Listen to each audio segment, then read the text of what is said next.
Good afternoon, everyone, and welcome. Really delighted you could be here today. We're here today to explore one of the most important questions we're all facing as leaders. How do we harness the speed, the scale, and even the sheer wonder of AI while retaining that focus around meaning, ethics, and human creativity? We've got three extraordinary panelists lined up for you today to help explore this topic. First of all, Ethan Mollick, a professor at Wharton, the co-director of their generative AI lab, an author of a best-selling book, Co-Intelligence. Ethan also produces one of the most widely read newsletters, One Useful Thing, which is really showing how we're reshaping work and how we learn in real time. So please join me in welcoming Ethan Mollick to the stage.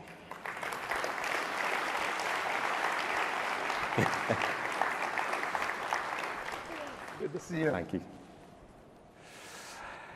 Next, we have Kate O'Neill, the founder of KO Insights, the author of What Matters Next, and someone who's known as a tech humanist. And Kate helps leaders make technology decisions aligned with human values and with business outcomes. Please welcome Kate O'Neill.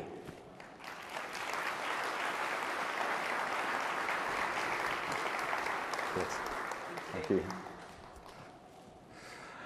Finally, we have Jeremy Utley, an adjunct professor at Stanford's D School, a co-author of an amazing book called Idea Flow. And he helps leaders unlock creativity at scale and around using AI really to harness it for to have a huge impact on innovation. So please welcome Jeremy to the stage.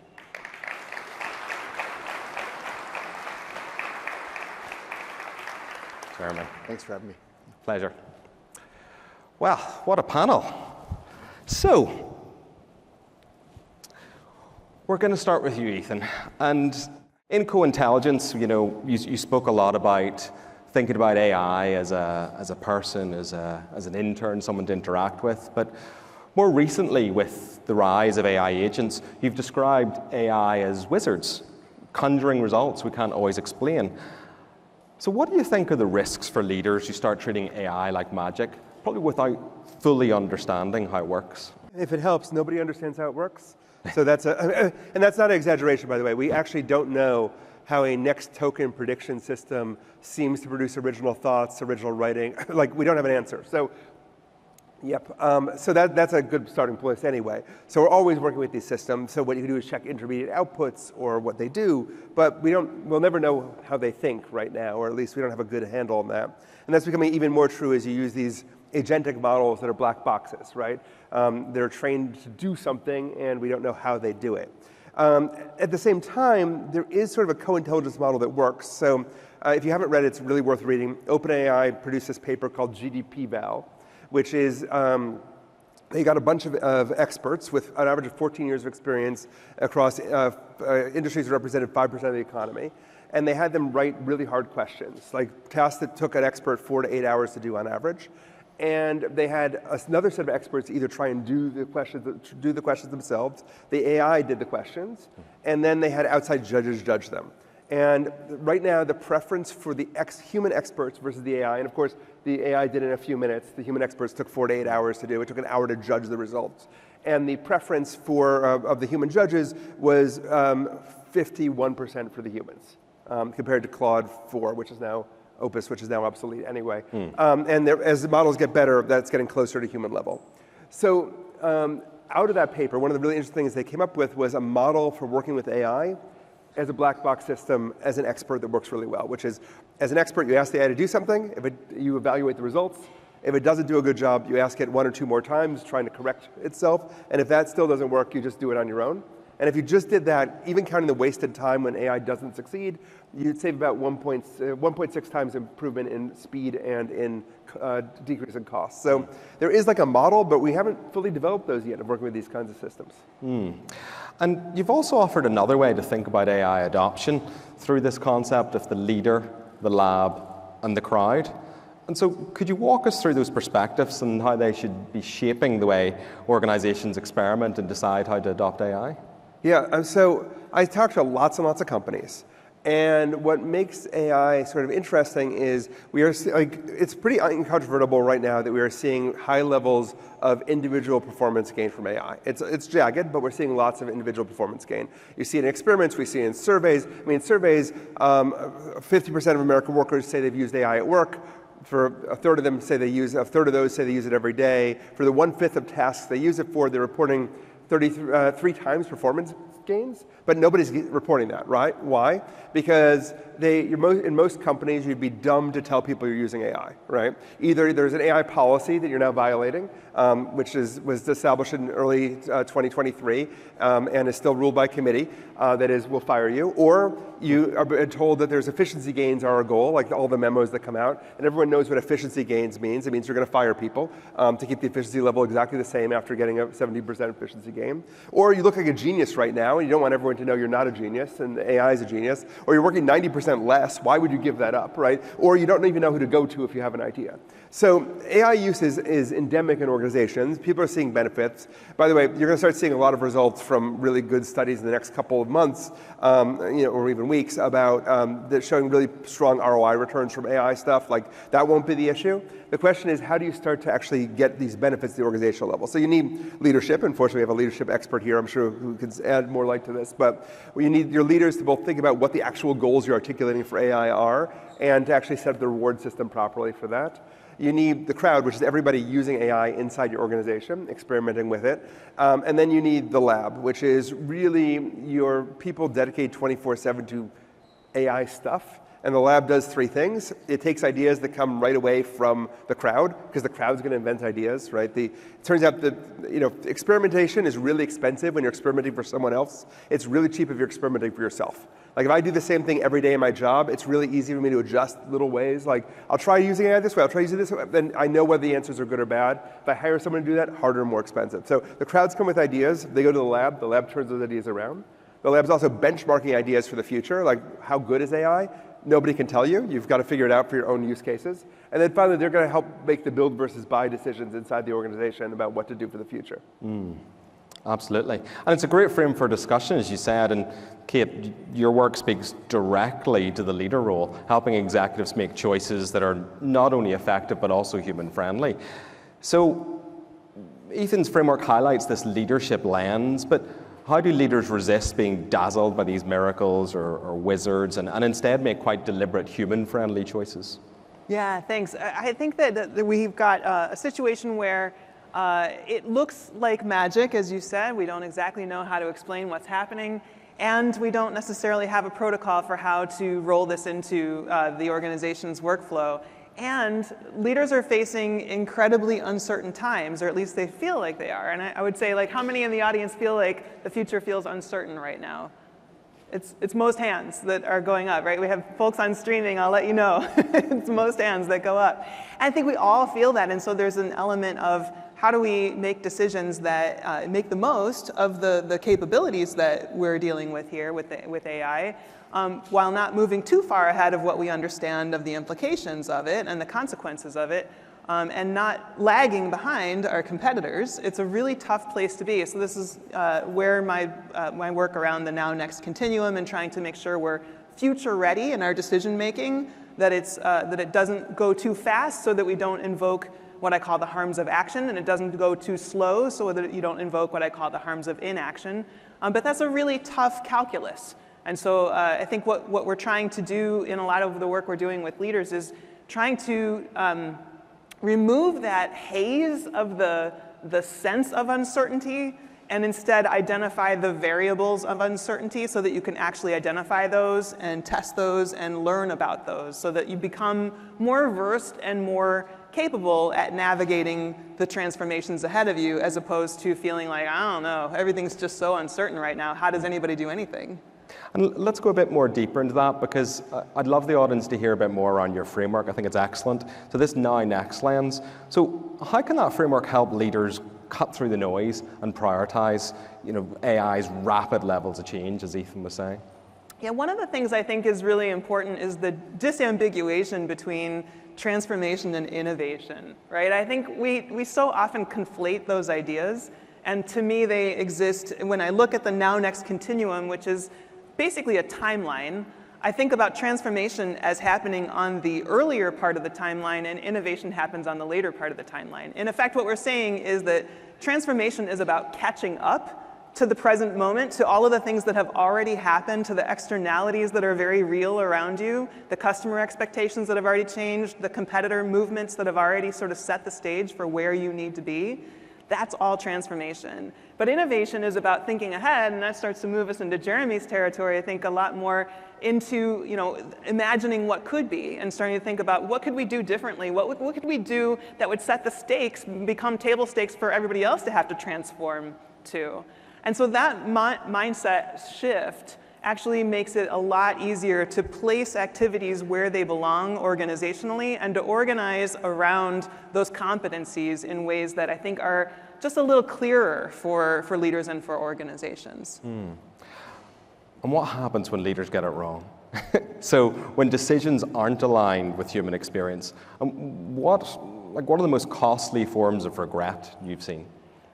So I think, clearly we could identify some very human costs to getting it wrong, and a lot of it is reputational as well. You make decisions to say we're going to use AI or another kind of technology in a particular kind of way, and you hadn't thought through all of the consequences downstream. We know what that looks like. We've seen the consequences at scale of sort of social media contributing to polarization in the discourse. We've seen, those kinds of things play out.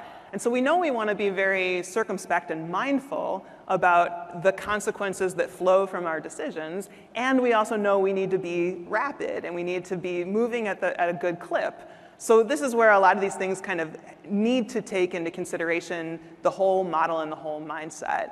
But I think one of the things that really surfaces from the AI discussion and these consequences is trust. Because a lot of the decisions that get rolled back of like, oh, we're going to lay off 15,000 people from our call center, and like, oh, we need some of those back. And then a lot of trust erosion happens. And we're going to lay off all the editors from our newsroom. Oh, we need to bring some of those editors back. And we've just seen a lot of this thrash over the last few years. And you see a lot of thrash with CEOs or other leaders announcing that we're going to be AI first in our organization, and then not knowing what that means and not being able to communicate appropriately to their teams, to their reports. What does that look like in practice? What does that mean for your job? How are you going to be able to contribute to this vision that we have? And so instead of having that ambiguity, kind of taking a beat and thinking through how we're going to involve humans in this process and communicate about it so that people can make a contribution and be part of living out the organization as an AI-first organization, if that's in fact what we want to do,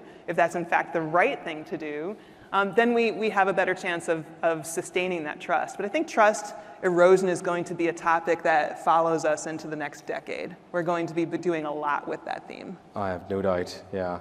We'll come back to that point as well. I want to bring in Jeremy, though, because Kate speaks to the leader, then Jeremy, for me, you're representing the lab here, the experimentation, idea flow, orchestration. And as Ethan's described, it's a place where we're experimenting at this frontier. But what else should we know about innovation? What are those kind of core truths before we even progress into discussions in AI? Yeah, it's funny, studying AI for the last probably 3 years, I felt again and again almost like it was Groundhog Day, because so many of the things we're discovering with regard to AI are things that we've known with regard to innovation, and it's like the world is discovering them because it's not familiar with innovation more broadly, right? So a couple of things that I think are timeless principles that are good to know even before we talk about AI, because they are directly relevant to AI as well, but they transcend this AI moment.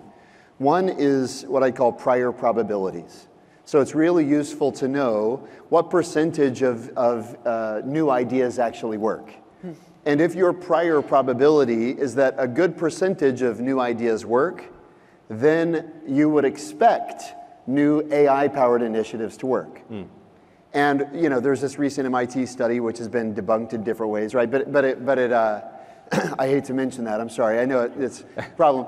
But it got headlines and the stock market reacted, right? 95% of AI projects fail and everybody's worried, except anybody who's familiar with the prior probabilities of innovation. Because the truth is, 95% of all new projects fail, right? Which is to say, the headline is basically a nothing burger to anybody who knows about innovation, right?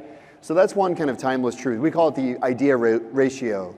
But the basic principle there is you need a ton of ideas to have a good idea. That's also true with AI. You need a ton of AI ideas to have a good AI idea.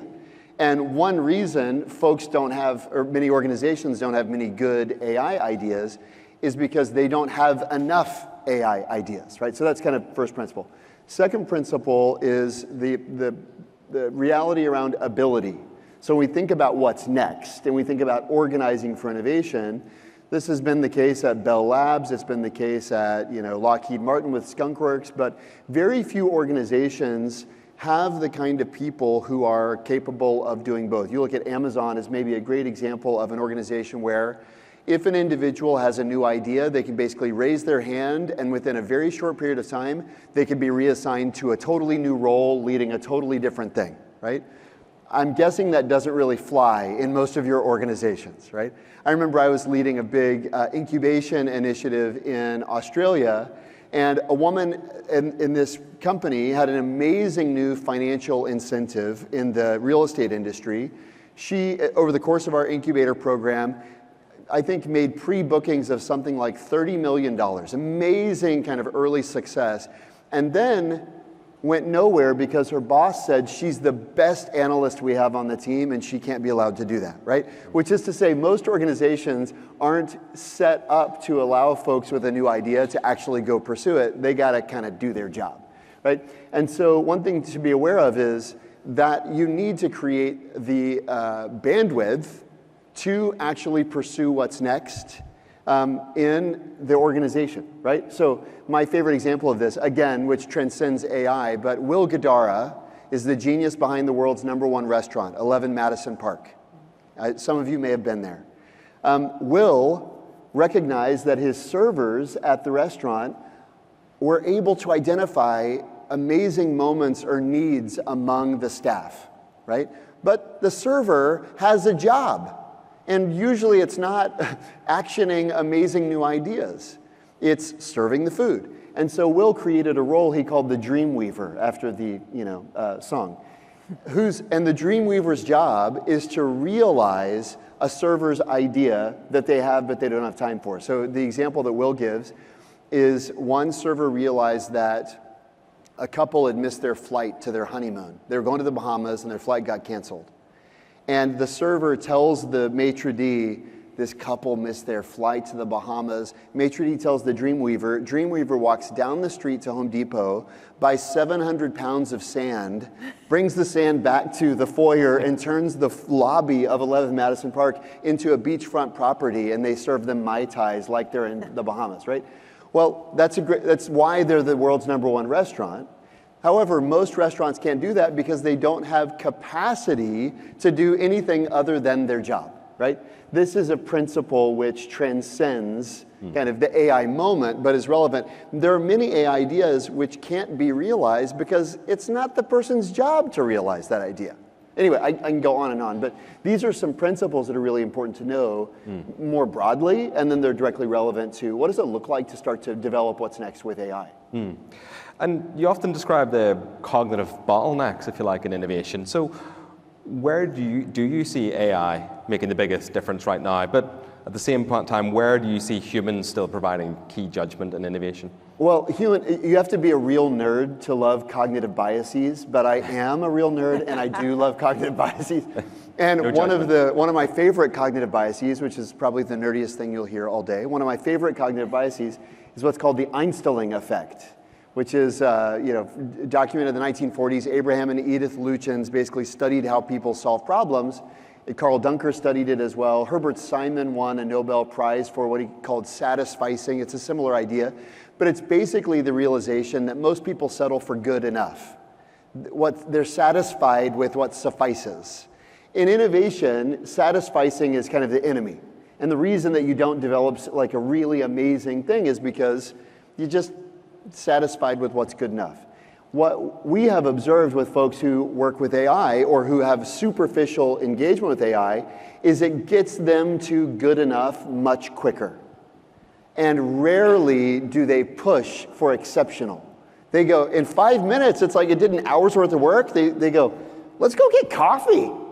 Rather than, what if we push harder? Can we get to exceptional? And that's kind of a rare trait. We observe most people are satisfied with a good enough answer that an AI thought partner can deliver almost instantaneously. And which is to say, in a way, AI amplifies our underlying human cognitive bias unless we're aware that we hold that bias. Ethan, I just wanted to come back to you for 1 second, purely based on your reaction to the reference to the MIT study. Is there anything you want to add around your views on innovation and in particular that paper, which does have a lot of C-level visibility? Yeah, I mean, I find it really interesting to see how much rumor is the main driver of it. We've got like a $100 billion, $1 trillion market, and 90% of the information flowing around is weird LinkedIn posts. And it's a really strange situation. That MIT study, if you looked at the study, well, perfectly nice people, but it was out of the Media Lab. It was 52. They did like 52 interviews with people at a conference and coded it themselves and decided 95% projects fail. Maybe, but that was a weird, that was the thing that moved the needle, was super interesting. I think similarly, you see lots of other things where we actually have good information and the bad information pushes it out. So we have pretty good information now about electricity and water use for AI. Somehow that doesn't move the needle in one way or another. We have there's a lot of papers now on performance gains, but it ends up being, one pundit says something. So I find it's a very weird situation to be in, which is there is a world where there's some fairly good data, people are making very large bets, and I get it, by the way, because I think AI is profoundly unnerving.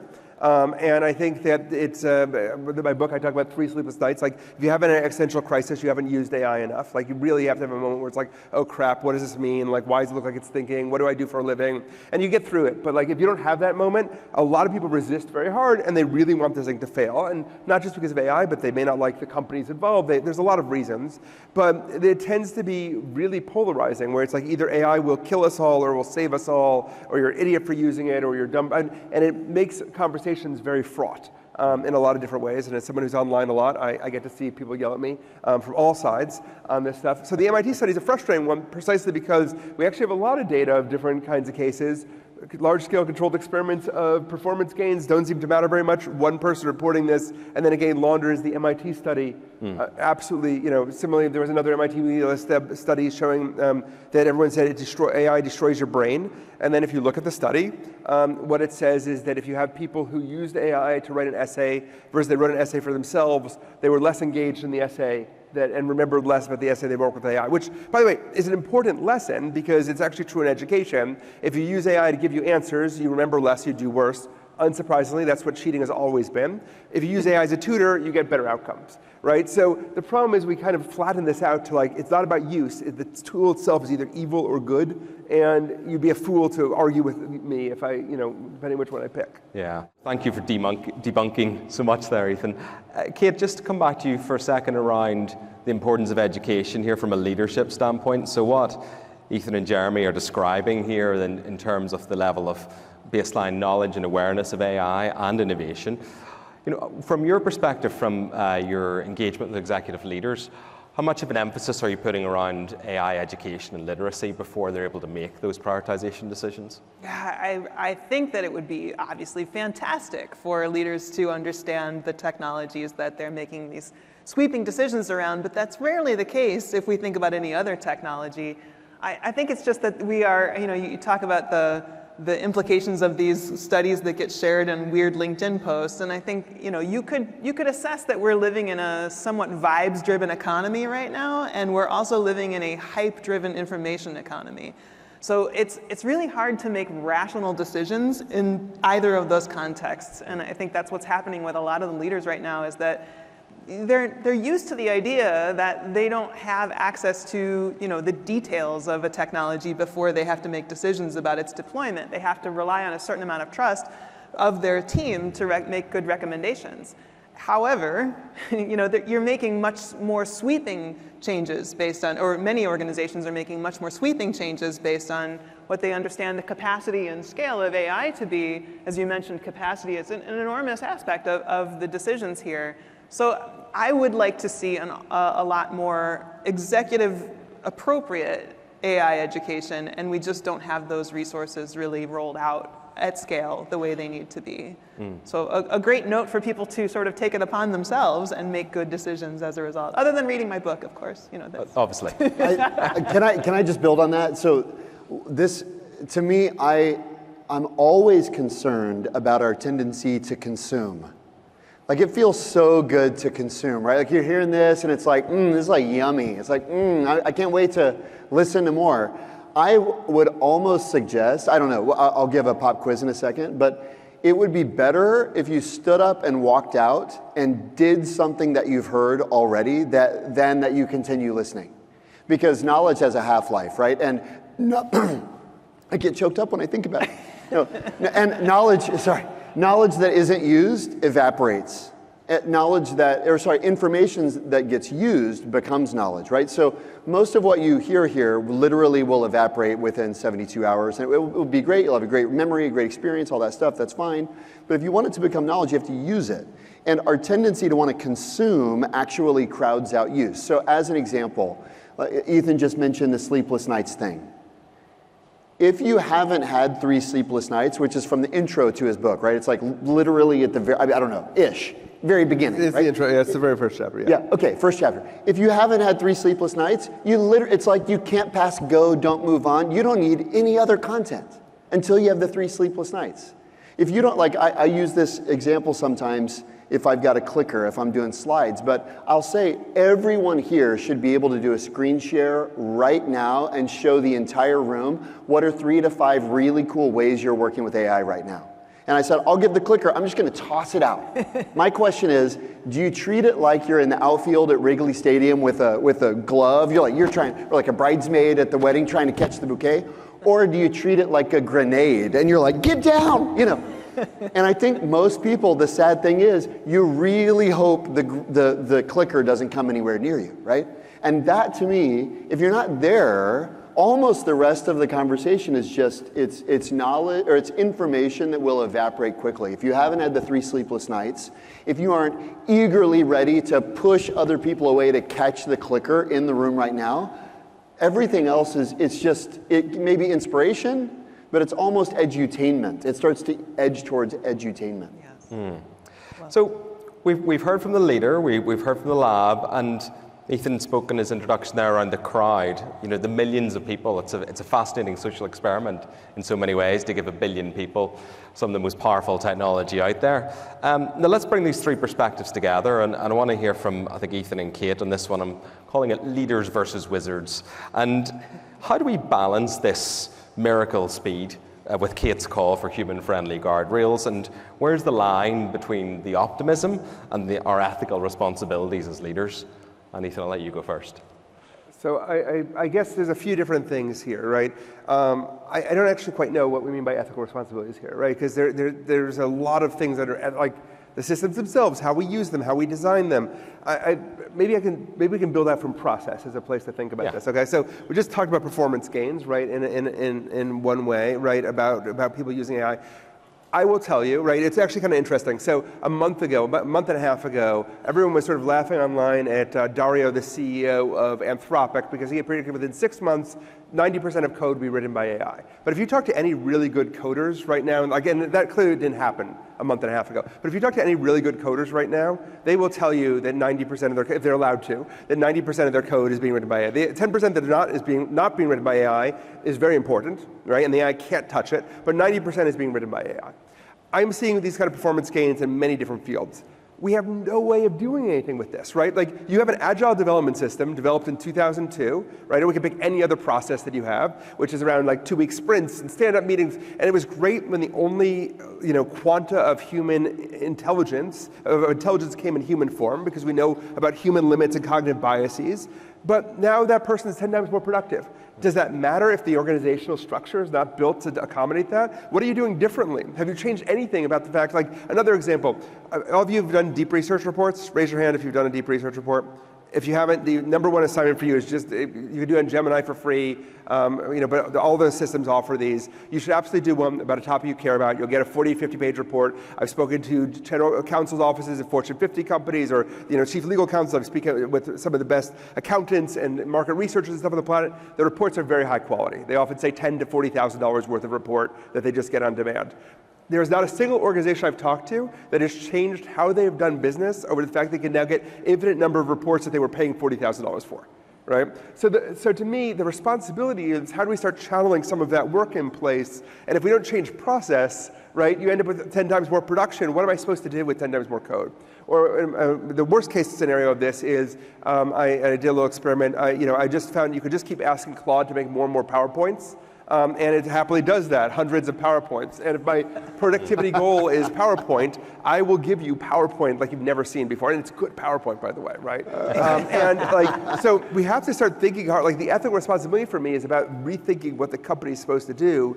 If people's job is a minor output, you're going to get stuck very quickly. Even if the output's good, you get stuck in a process. But if you ever figure out how to start using this extra output, if you ever start to figure out what people do, you're not going to see any change at all. A 10 times more productive programmer, does that mean you do more coding? So I'm seeing experimentation start to happen. One example that I've seen in a few places is pulling senior IT people out of the IT department and putting them next to subject matter experts, and they just vibe code stuff. Now, vibe coding has gotten sort of a dirty word for like low quality programming, but for a really good coder, they get 10, 100 times performance improvements. They sit with the expert, you go back and forth, literally create the screen together, and then you go and build a product that would have taken months of coordination with 20-person teams back and forth. That starts to change things, but we have no way, no models to follow, and most organizations want to follow a lead. And they ask me, like, what's the number one thing? I can tell you, I see lots of companies doing this. I can't tell you any of them because they don't want me to tell you what they're doing in this space. But we have to. That's where the experimentation comes in, and that's why I think the leader obligation is not just around like making that one person feel good. It's about how do we rebuild structures to create meaning as people start to produce more work of more kinds. And Kate, earlier you talked a bit about trust as well as a key parameter. What are you seeing in terms of those guardrails or how people are maybe being slightly more cautious around adopting AI into processes? Yeah, so in the high-level discussions around governance and policy that I'm participating in around the world, there's a lot of ambiguity, right? It's really tough to define what are the effective ways to sort of model this, and how can you put the right kind of guardrails and protections in place when it's changing so rapidly. But I think a lot of times people are thinking about guardrails and policies as if they're brakes and stopping progress, and I think that's maybe not always the wrong metaphor, but I think it's actually more effective to think about them as grip and traction that keeps you from skidding off of a cliff, and that they're the real model, the ideal paradigm wouldn't be so much about traction or grips or brakes. It would be about building better engines. But that means that you're bringing it all back to the start of a process. And so I think one of the things that we take from that, if we take that as instructive and we think like, all right, so that means that an ethical process involves a sort of thoughtful beginning and includes the right people and asks the right questions, then I think that that's a model that we can all take within organizations, taking back to these kind of like, what do you do after Agile or, that sort of thing. It's really trying to think about how do we refactor those early discussions so that we have more of the right stakeholders in the early sort of discussions and we're listening to the right people. The trust factor is huge. The meaning factor is huge. Meaning has been a sort of a buzzword of mine for decades, and I'm so excited that many more people are asking this question. I'm a linguist by education, so I come by my passion for meaning pretty honestly, but I think it's fantastic that more people are sort of surfacing this question. But all of these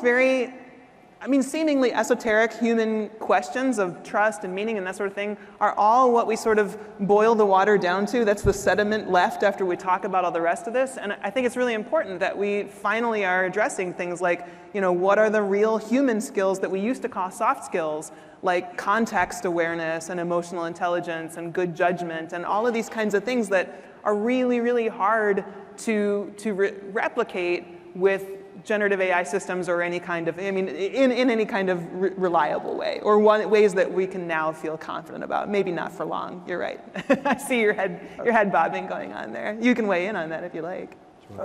I guess I agree with everything you're saying, right? Ethics and meaning kind of lie at the heart of this, although people have very different views of what they mean by this. I just worry about bright lines being the differentiating factor about like what AI can do, what humans can do.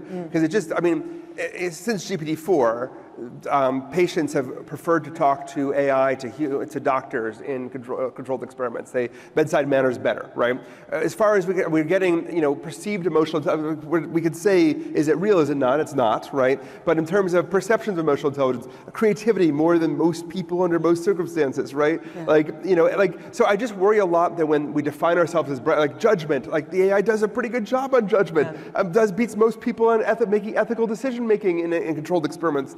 Again, I'm not saying there's not that this doesn't mean humans aren't special, or that we should abrogate our responsibility for these things. But I worry when we say the AI can't do these things, that we're setting up a line that we're going to get very disappointed with when it's crossed. Yeah, sure. And I think, though, going back to your earlier thing about nobody knows exactly why it's making the decisions it's making, or how it's coming out with the results it's coming out with, we may be able to say we're seeing results now that seem compelling, but we don't know how long that will be true. We don't know what kind of infusion of data modeling would actually change the direction of the output.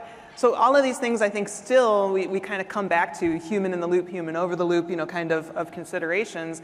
I don't think that societally we're ready to let go of that oversight, and the factors that determine that have a lot to do with this understanding of good judgment and contextual understanding and emotional intelligence, right? Those all come down to that, like I said, when you boil away that water, it's the sediment that's there, that it may not be that you can take any one of those and say, yes, creativity, we're better than AI, maybe, right? But if you sort of aggregate that entire set of humanistic traits that we sort of feel prideful of, there's something there that's warm, there's something there that's an essence for now, and I don't think that that's necessarily distinguishing for long, but I think it's something that we want to make sure we're not building processes that utilize systems that take us out of that loop, that take us out of that process beyond where we have any influence or ability to rein it back in. Yeah, great point.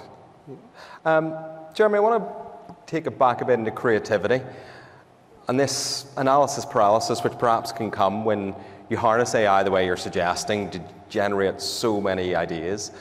What would be your view on how leaders can avoid essentially drowning in the options or acting too fast potentially around the multitude of ideas, or perhaps you prefer multitudes of experiments running at any one time? What's your thoughts on that? I think doing more than one is a good starting point.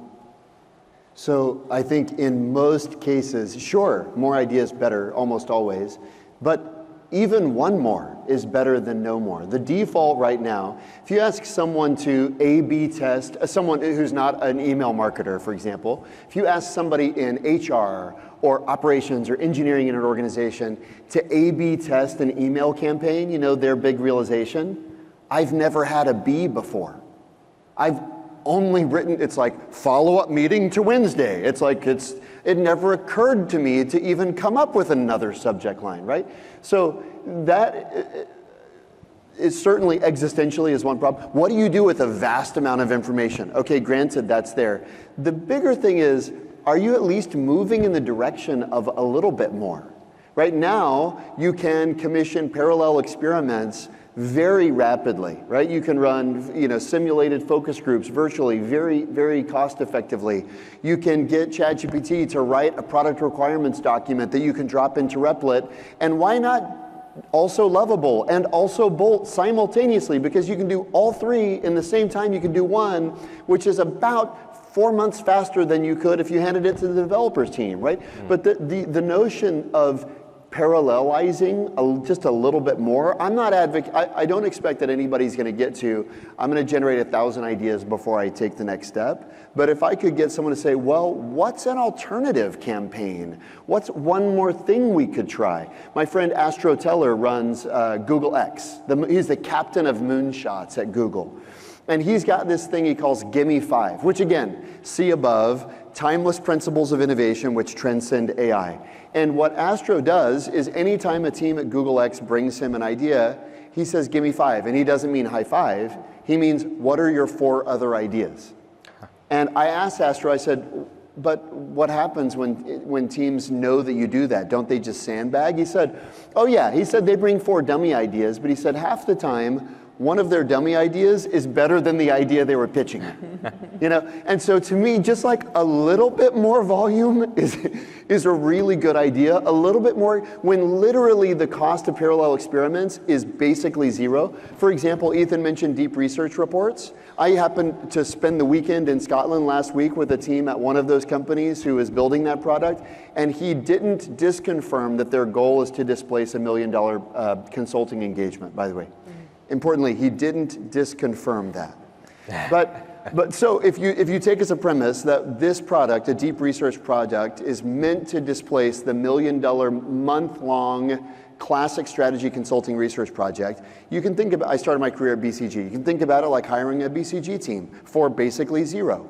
But why would you not also run a ChatGPT deep research? You know, get McKinsey in the game. And why would you not also run a Perplexity deep research? Let's get Bain in the game, or Slalom, or whatever, right? But the point is, again, the mindset of parallelizing. I can now run 3 world-class deep research projects in parallel, go get my coffee and come back, and I've got what would have ordinarily taken me a month. We would have had steering committee meetings. We would have had to deal with all the people's calendars, right? And now it's done by the time I get my coffee. To me, that mindset of, it's almost the way I describe it is it's orchestration. And managers are a little bit familiar with that as they delegate to teams to do stuff. But now individuals are capable of orchestrating. It doesn't even have to be agents necessarily, but certainly can be agents to accomplish work. And it's easier than ever to run parallel experiments. You know, Rick Rubin, the famous producer, music producer, he used to run what he called shootouts. So if he had a new song that he wanted produced, he'd ask 5 producers to produce it. He didn't tell them. And then he would get their tapes, and he would not label them by their name because he didn't want to bias himself. And then he would listen to all 5 before deciding which producer he should have produced the record, right? But again, it's a timeless principle of innovation that's easy to implement now and action in the age of AI, but you have to know that it's valuable to try more than one. Like, gimme 5, like Astro says. You have to know that that's valuable, and now it's easier than ever. And Ethan, anything you want to build on that from, you know, a lot of your reading and materials is around the crowd and what we're seeing. A lot of, when I'm listening to Jeremy there, it's a lot around tapping into that crowd for this parallel experimentation. What's your thoughts on that? So, I mean, we kind of keep going back to the same problem in the end, which is abundance is easy, right? So one mode, I mean, there's a few modes of AI use that are just easy kind of slam dunks, right? So one of those is translation, which language is one way, but also take this research report and turn it into a web page, an interactive game, a podcast, right? Another is the sort of abundance thing. I can ask for many of something and then curate down to 1 or 2. Increasingly, it's delegation, right, where agents actually do the work for me. But I think, again, the problem ends up being a very human problem. So I now have 50 research reports. Right. What do I do with 50 You become the reports? bottleneck. Well, but then you start saying, well, the AI will summarize the views of, and I'll have the AIs debate each other, which they do a pretty good job of doing. It turns out if you have enough AIs debating together, you get the results equivalent to what a strategy professor would tell you according to one controlled experiment, right? So like, but we're back to the process problem, right? Which is, we're not built in a world where we have intellectual abundance in these kinds of ways. Yeah. And especially because AI is jagged, it does some things well, some things badly. We're especially not, you know, for abundance in some areas, we're not thinking about what the bottlenecks are.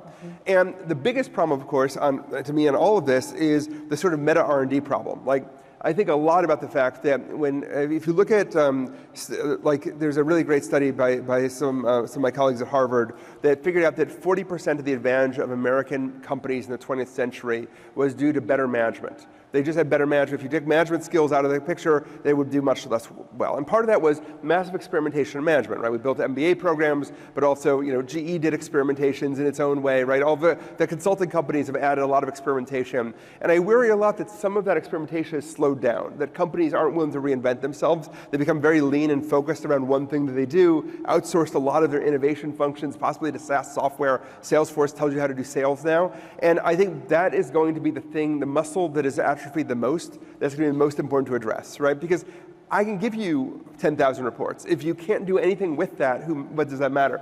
There are pipelines now you can create with AI agents that will take products, like you said, all the way out to like, let's build prototypes, let's test them in the world, let's tell you what's good. What do I do with that, right? And I think, again, the instinct of companies, which is this, why is the KPI for all AI stuff, ends up being productivity gains? I mean, I take a little blame for that myself, because one of our very first papers studying BCG found that, was about productivity gains, but it was also about quality gains. It was also about more work getting done, but everyone fixated on the productivity gains, because productivity gains, we know exactly what to do with in companies, right? Which is, that is a great chance, as you were saying earlier, we can fire some people, right? And like, that's a cost-saving measure that we can do.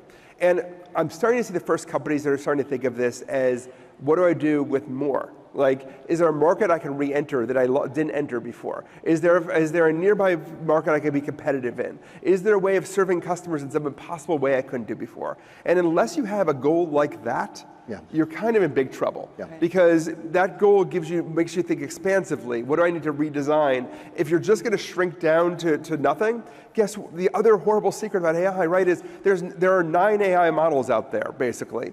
And there's no better than those 9 models, and nobody else has a model that's better than those 9 models. And 4 of them are US models, and 4 of them are Chinese, and 1's French, and that's it. And no one's gonna, you're not gonna enter the space. Any vendor who sells you a product is selling you one of those AI models.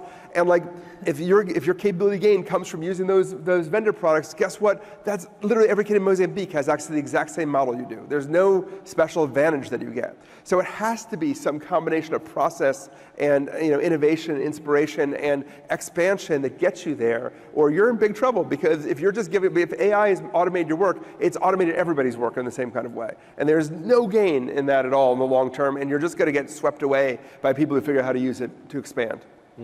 Can I say one thing about that? I think I saw Jensen Huang said something in an interview which I thought was quite prescient on this point. He said, it depends on whether you're pessimistic or optimistic. He said if you're pessimistic, AI is going to help you do what you already do more quickly, and basically you go to zero very quickly. There's nothing left to be done. But he said, I'm optimistic. And he said, we have far more ideas at NVIDIA than we could ever hope to accomplish. Which, by the way, I think if you just took out the word NVIDIA and put in your company's name, is that also a true statement? I think in many cases the answer, we actually don't. The problem is we don't have more ideas, right? And so one of the things that I think is very important, and Ethan kind of referenced this a minute ago, but the lab function is, what's the wish list of things that you go, we would love it if an AI could help us do blank, but they're not there yet. Part of the job of the lab should be to be cultivating this wish list of stuff. And I'll give you an example. I had a woman on my podcast, Anvisha Pai. She's the founder of a company called Dover, which does kind of outbound recruitment campaigns. So if your company needs a head of sales, you can hire Dover and they'll blast 10,000 people via email about the head of sales role, right? And you think about what's the next email they send? It's a function of the recipient's behavior, right? Do they open the email? Does it get sent to spam? Do they reply saying, I'm not interested? Are they being coy, or should we, do they reply saying, give me more information, right? Bucketizing kind of the next move is a very expensive, they basically couldn't hire enough people to manually code what's the next move in this, position campaign. And they had this idea, they got access to chat before, so they got access to GPT before ChatGPT, and they started playing, and they realized it wouldn't deliver to their standards of excellence. And then when GPT 3.5 came out, they said, okay, now can it deliver? But it could only successfully categorize 60% relative to human graders, so they shelved it. Then when GPT-4 came out, they basically updated the toggle on this kind of, backlog of ideas, and all of a sudden, GPT-4 is correctly categorizing more than 90% of their emails. And they go, okay, it's time to put that in production. And I love that as an example, because in most organizations, there's no ideas of, we are actively monitoring updates to AI capabilities to see whether we can greenlight this initiative. And so then when a model gets updated, you're flat-footed, rather than, let's try all this stuff out. Love it, love it. I want to build on what Ethan was saying there around metrics and just get a view from the panel. And I'm going to make you pick one, Ethan, here. What do you want? But Kate, I'll start with you first. What's the one metric you wished every board demanded in around this whole space? Well, since we're an author panel, I'll cite another author. I just had Deepika Chopra on my podcast, and she has a book coming out called Move Fast, Align First. And she introduces the model human AI alignment score. And so alignment seems like very much what you were just talking about. Like it's wonderful if you can already understand your workflow and your dreams and ambitions that you would love to do as an organization, and be able to then slot in, does this AI actually help us to accomplish that? Does it put runway in front of us so that we can actually do what we would love to be able to do? That is an amazing metric that I think would work in any instance. Love that. And Jeremy, for you, is it idea creation, or do you have a different metric in mind? Stop. Don't pigeonhole me as the idea guy. For crying out loud, you write one book. And, I would say at-bats. I think one step in the right direction is for every leader to ask the folks who roll up to them, how many things did you try? Now, all of them can fail, that's perfectly fine. We'll high five and we'll iterate and all that. But if the answer is 0, that is a problem. And the truth is right now, inaction is perfectly acceptable. And I think someone said, I can't remember, some famous somebody said, good organizations reward success, punish failure, and ignore inaction. Great organizations reward success and learning and punish inaction. And I think the default in many organizations is inaction. And it could be because of ambiguity, of policy, and there's lots of reasons for that. But I think shifting the default from inaction is acceptable to inaction is unacceptable, and measuring something as simple as at-bats is a really simple place for any manager to start. Absolutely. Okay, so here I'll give you provocations as KPIs, because I think that we're all doing R&D now. So my provocations for you is I want you to track 3 things. One is things you have abandoned entirely. There is something your organization used to do that was really important that's no longer important because AI just does it off the shelf. If you have not abandoned a key part of your business or process, you have made a mistake. You're missing that. So I want you to track abandonments. That doesn't mean disbanding a group or firing people, but there's something that you used to do that was important, right? That's gone now. Maybe it's writing those emails that was the key to the organization. Second thing I want you to track is impossible things. There should be at least one impossible thing that you're doing now that you couldn't do before, that like anyone who time traveled from a year and a half ago would have been like, that's not possible, that you should be doing that. And then the third thing is, on your lines, is things that don't work yet, but where the line is heading towards it working. So I want you to have a bunch of stuff in the hopper where it's like, just like I was telling you about the GDP eval was the first thing I told you. You can watch that line go up to over 50% experts and field after field. The nice thing about the scaling laws is they are holding for right now, which means models will keep getting better and keep getting cheaper for the foreseeable future. So if you just trace that line, we don't know how fast it's going to go and when it's going to even off, but I would be making some bets on that line. So impossible things, things you've abandoned, and stuff that doesn't quite work yet but is on the curve. Love it. Wait, but you said just one thing, right? Well, Yeah. I know, Sorry. I did. I call that my innovation KPI. No. It's a meta framework. It's a meta framework. It's like each one gets 1/3 of a point. Yeah, I'll explain exactly. more later. Exactly. Kate, what about one ritual leaders should add to their weekly cadence? What was that? One ritual which you would like leaders to add to their weekly cadence, the people in this audience, what would you like them to do next week? Back to the point from them taking something, as Jeremy said, tangible out of this session. Yeah. I am a big fan of insights as a precursor to foresight. And I think the process is you ask yourself meaningful questions, increasingly meaningful questions. You gather what are really partial answers, because we always think that we ask questions and we get answers and then we go, and that's not actually how learning works. We ask questions, we get partial answers from many, many stakeholders, and we synthesize those into hopefully what become meaningful insights, timeless, meaningful insights that we can collect and that become North Stars to the decision making we do.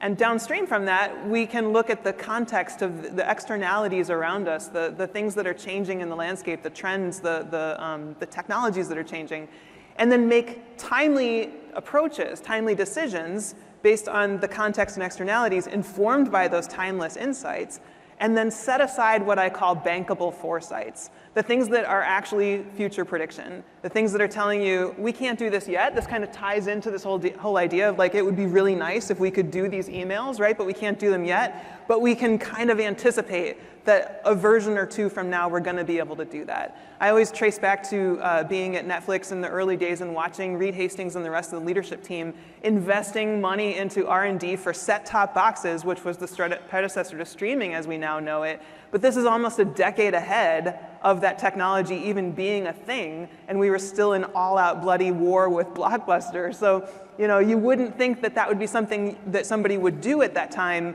but of course, it makes sense in retrospect that that's what they were doing. But you have the benefit of being able to go through that process, questions to partial answers, to insight distillation and synthesis, to understanding the context and externalities, setting aside, making those timely decisions, and then setting aside those bankable foresights. And I would encourage that process, the synthesis of insights and foresights on a whatever frequency feels right to you, weekly, monthly, quarterly.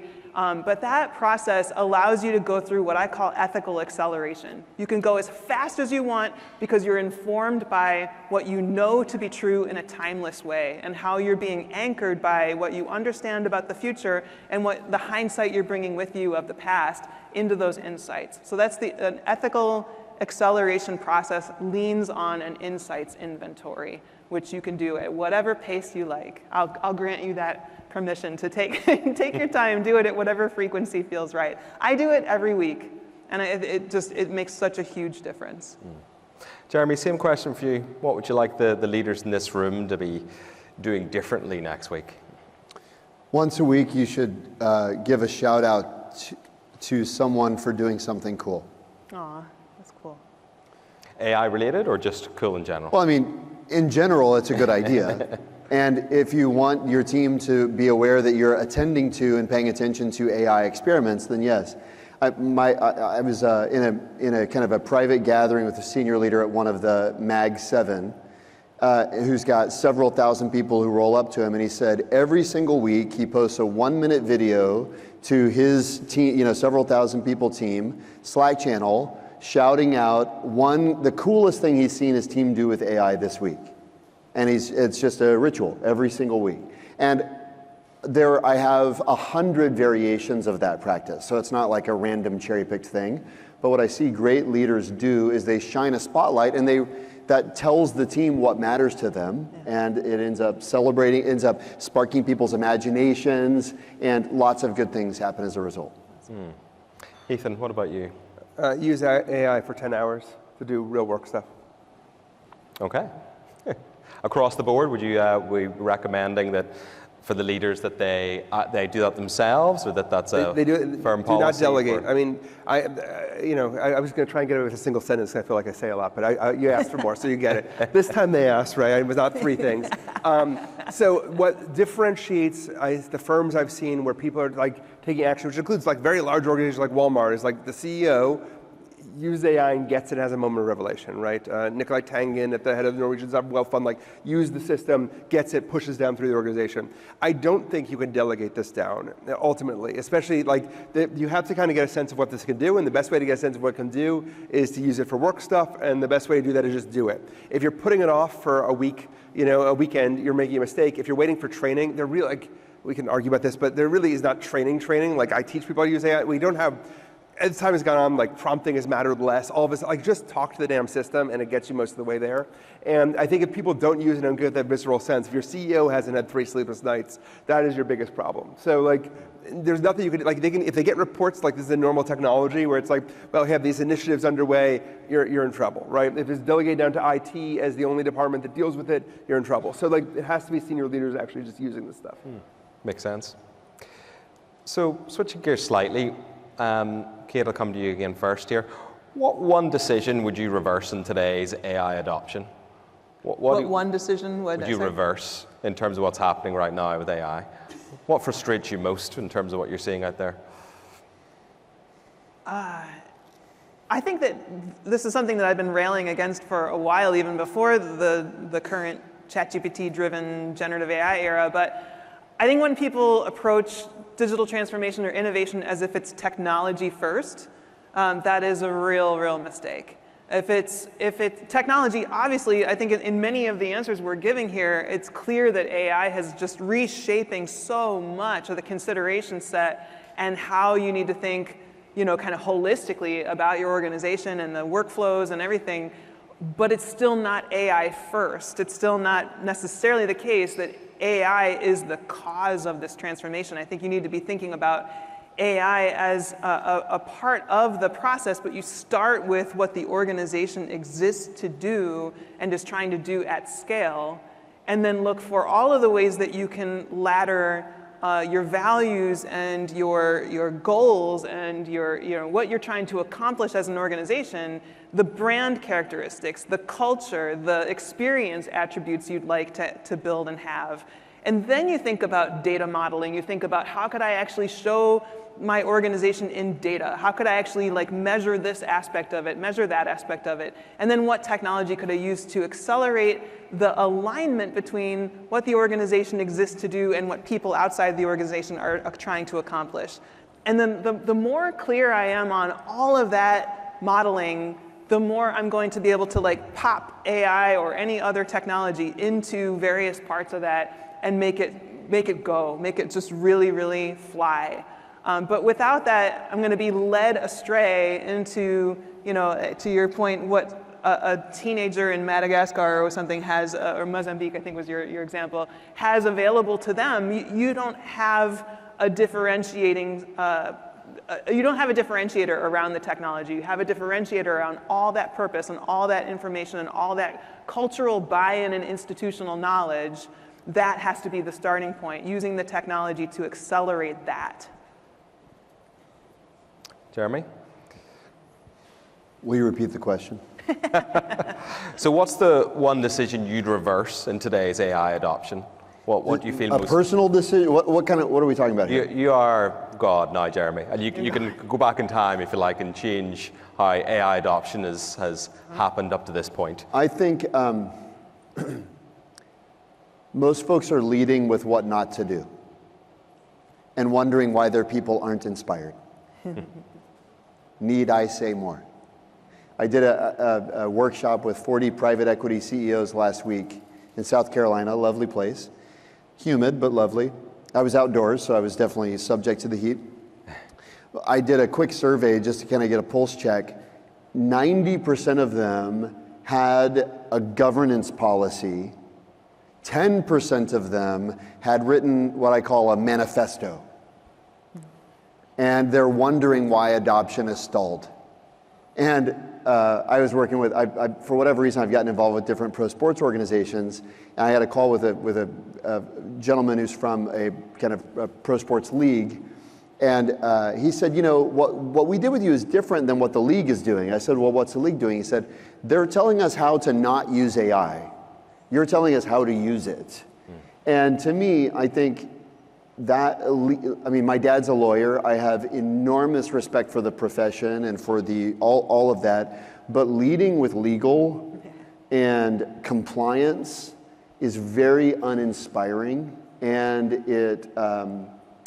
so that is, it's not that it's unimportant to establish guardrails, but where's the valence of the communication in the organization? There's been far too much valence placed on, here's what you're allowed to do. And I would shift the proportion. Not that I would negate that, but I would shift the proportion of emphasis significantly. Ethan, what do you think? So thank you for stealing my answer. I mean, the clearest indicators of problems in companies is your 2023 AI Council has 780 proposals in front of it that it must approve for ethical AI use, and nobody knows what ethical AI use is, and also they have fixated. I mean, I have seen very large companies, going back to my LinkedIn rumors, absolutely have policies based on things one of the legal counsels heard about AI. Like there was a data breach. Was there? No. Like Samsung's data was not stolen. That was a rumor. Like insane amounts of policy decision making. So the one thing I would just say is, metaing this whole thing is, you need to put AI leadership in the hands of someone who's willing to bear risk. That is the #1 differentiating factor. That often is not IT or legal because they have trouble bearing risk, but like it has to be part of the organization where somebody says, we're going to have to go out on a limb here. There is some risk in doing this. I'm willing to eat the risk or take accountability for the risk. If you've not given it to that person, if you give it to a risk-diffusing organization, which is valuable, you are doomed because there's 75 people who have to buy in. None of them quite understand AI from the same kind of way. There's no clear documentation. The AI labs are terrible at all of this. You have 700 vendors all yelling at you about different approaches, that they're safe. They're all making things up. And like everything is really confusing. So somebody has to be willing to take risk and say, yes, we have to do change, and this could go badly, and I'm responsible for this if it goes badly. And if the AI policy is not sitting with that person, you have to get it to someone willing to do that. That is the #1 differentiating factor that I see between successful and failed organizations in AI adoption. And the only thing I would tag on to that is that I think we do a disservice to that process when we allow risk to be conflated between like legal kind of compliance risk, this kind of esoteric risk, and people risk, like risk downstream to users or risk downstream to communities beyond the users. And so I think it probably makes sense to have someone who owns the AI sort of oversight, who is willing to stand up to that kind of legal risk and compliance risk at that abstract level, but someone who has a more human understanding of consequence and fallout is probably also a good person to have in that role. I mean, I guess I agree with you.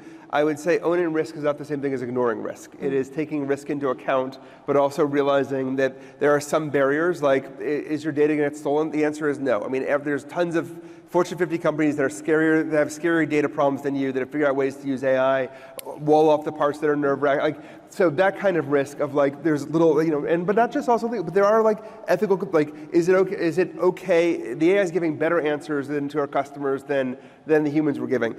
Where does the risk sit there, right? So they're going to have to balance those things out. So I agree, obviously the human piece is a really important part of the decision making, but my fear actually is if we don't take that kind of risk, we're going to end up with the least human of all possible systems. Because every vendor wants to replace all of your workers with AI. The AI labs want to replace your workers with AI. And the only way we're going to get humanistic forms of AI that care about the customers and care about making work better for people and finding their purpose is if companies themselves who actually care about their employees start making those decisions. So I guess I agree with you, but I would balance a little bit with, I think some of that risk-taking actually makes things better, as opposed to if we just wait it out because it might be risky, then we just outsource that to other people who care much less about my organization and my customers and the environment and downstream consequences and everything else. Yeah, it sounds like not only is trust going to be a huge topic over the next decade, risk is going to be a huge topic over the next decade, and understanding sort of the taxonomy of risk and the approach to it in a meaningful way.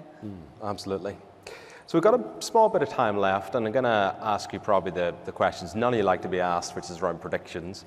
But I'll rephrase it in such a way that maybe you talk a bit around what you hope for.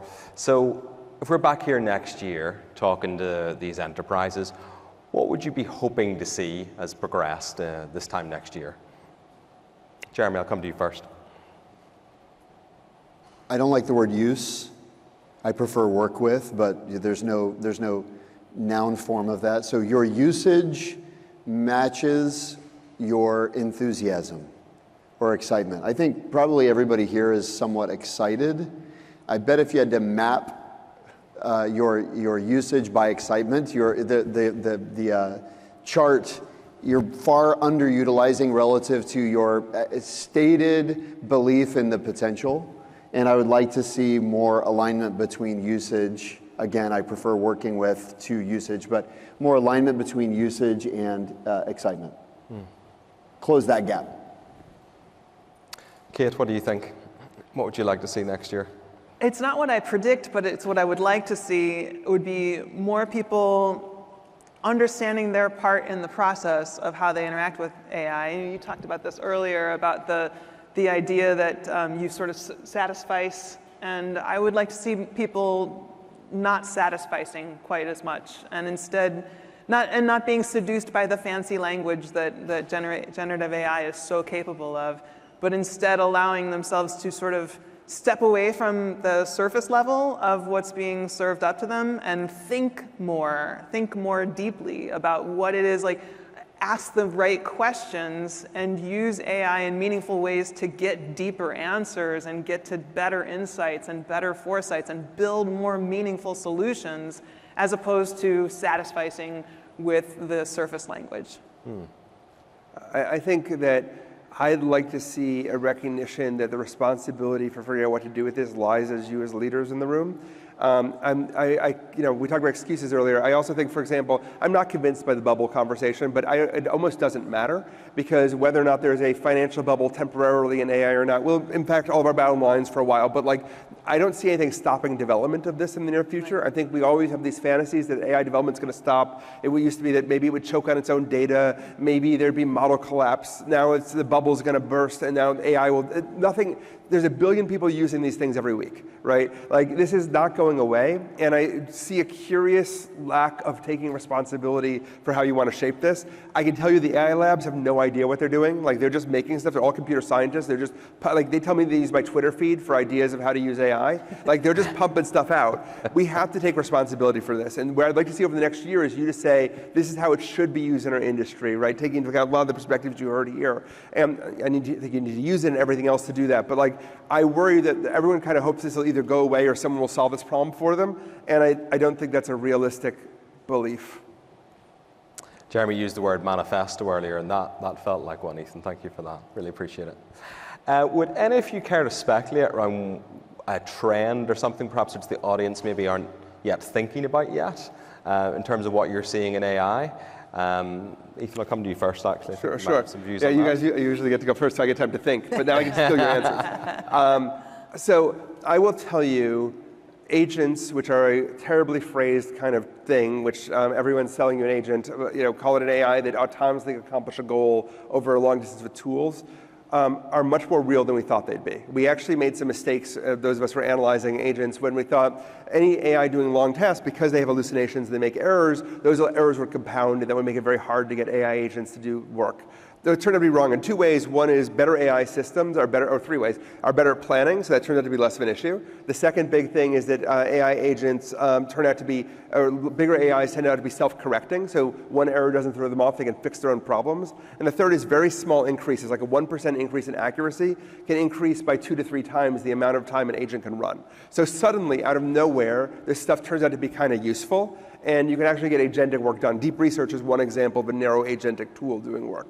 So I think that one thing people are not aware of as a trend is like, this is suddenly economically valuable. That doesn't mean it works in the fantasy way of like delegate work and it just disappears, but you can now get pretty good PowerPoint and Excel that's better than my MBA students, no joke, and we're very, very good, by the way, and you should hire, but like it's better than a lot of the work that they do if they're not putting all their effort into this. So like, I think that the fact that agents are real, I think it's going to be another one of those kind of moments for people where they've been anticipating this as like another kind of fiction, just like LLMs weren't that good and suddenly they're good. I think you're going to start to have a revelation over the next few months that, oh gosh, there's something real here, and it's doing real work, and trying to get our hands around that's going to be a big deal. I will say I love that. I also think that we talked a little bit about this earlier with the people who are using AI in a shadow way inside their roles and in the organizations and not disclosing it. Some surveys say 59% of people are doing that. And we also know that a third of people report different kinds of psychological safety-related reasons why they don't feel. And you ran through some great examples of why somebody might not disclose the work that they're doing with AI. It's no accident, I think, that the #1 ranked thinker on Thinkers 50 over the last couple of years is Amy Edmondson, who came up with the psychological safety concept. I think this is a really, really important construct in leadership right now. It's been an important construct in leadership, but it's very important right now. And I think if we think about bringing those trends together, it sets us up for some really pioneering leadership around making sure that our people understand that we're embracing the at-bats, we're embracing the idea of trying to figure out how to move ourselves into a more future-ready posture. And we want to do that in a way that is safe for people to bring themselves authentically to the work that they're doing and use the tools and do it in a way that they can be honest about. So that's going to require a very different mindset from leaders, and I look forward to seeing how that plays out. I'll give a couple of things that are on my mind. One is, I do think that we're going to see a bit of a separation between your star performers and others because of AI. I think AI has, while as Ethan's research has illustrated, it actually raises the floor on the lower quartile. I think the sky's the limit on the upper performers, and I think that, at least anecdotally, I'm interacting with more and more 10x humans, 100x humans than I ever have before, and that's quite interesting. And I think that's something, there's no data to back that up, but anecdotally I feel that that's going to be a thing. On a micro level, I'll give one micro and then just kind of one hope. That's not really a trend, but a hope. But on a micro level, I think voice is increasingly important. You probably in different channels you hear about people getting voice pilled, maybe is a phrase you might have seen. But the basic idea there is your fingers are a bottleneck to communicating with AI. You should be using your voice primarily, not your fingers. And that is something that I think lead users are definitely, I mean, I now talk to folks who endure the ire of fellow passengers on airplanes because they're unwilling to talk to their AI with their fingers and they're actually speaking on the airplane because it's so much more valuable. So I'll just leave that there. And then a hope.